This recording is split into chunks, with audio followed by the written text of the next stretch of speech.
Hey guys, so in today's video, we're going to be talking about barefoot running, barefoot walking, and should you be doing it?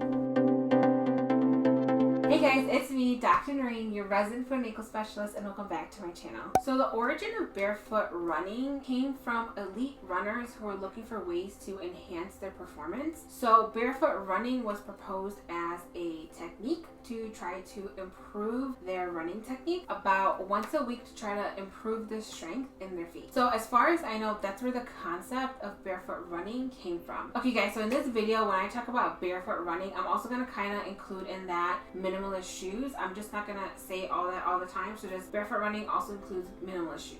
So the question is, should you run barefoot or do barefoot running, and is it good for you? Now, when answering that question, there's a few things to consider. Like, are you an elite runner? Are you in great shape and well conditioned? Is your foot more flexible or more rigid? Do you currently have foot pain or have a history of Achilles tendonitis or forefoot pathology or forefoot pain or trauma? So all of those things are things you need to consider when you're thinking about barefoot running. The other thing to keep in mind is when you are barefoot running, you're more likely to land on your forefoot, whereas when you're wearing normal gym shoes or maximum support gym shoes, you land on your heel, so you land with heel strike and then you follow through. Versus barefoot running, you're more likely to land on your forefoot and then toe off, which is going to put added stress and strain to your forefoot, your Achilles tendon, and your ankle, but that ankle strain specifically tends to go towards the Achilles tendon. So with keeping all of that in mind, my answer for whether or not you should barefoot run, if you are an elite athlete that is looking to improve your timing on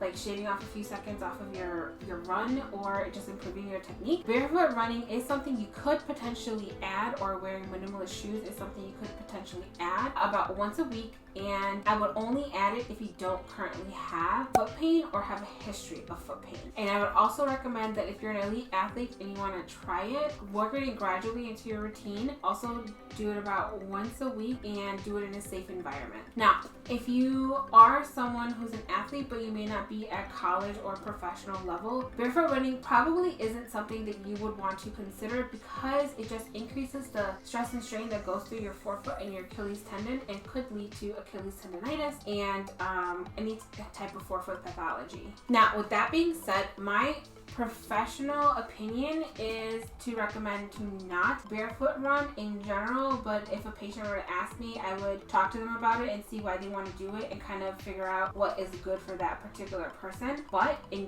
general, my recommendation would be to not barefoot run because I feel like your foot needs that stability and support from shoe gear and orthotic to help it function. And shoes are important to protect your skin from the environment. However, with all that being said, if you are someone that wants to try barefoot running, I can't stop you guys from doing the things you want to do in your life, but if you were to do it, I would caution the following things. Make sure you work it into your routine gradually. Don't just jump straight into it. Make sure you're doing it in a safe environment, so not somewhere outside where you could potentially have a puncture wound in your foot. Stop if you feel pain or discomfort. Look and inspect your feet after every time you do that, and be aware of the fact that this will increase the stress and strain going through your forefoot and your Achilles tendon and your ankle. And again, my advice would be to not barefoot run, especially if you already have foot pain or have a history of foot pain. Now, in terms of barefoot walking, if you watch any of my videos, you probably know what I'm going to say. I'm a huge fan of house slippers and always having something on your feet. So my recommendation would be to not barefoot walk either. And I recommend that you wear house slippers and use them for support. And you can check out my video about house slippers if you wanted to. I hope you guys found this information helpful. If you have any questions, leave them in the comment section down below and I will do my best to answer them. And as always, you guys, don't forget to stretch and subscribe, like this video, and I'll see you guys next week. Bye!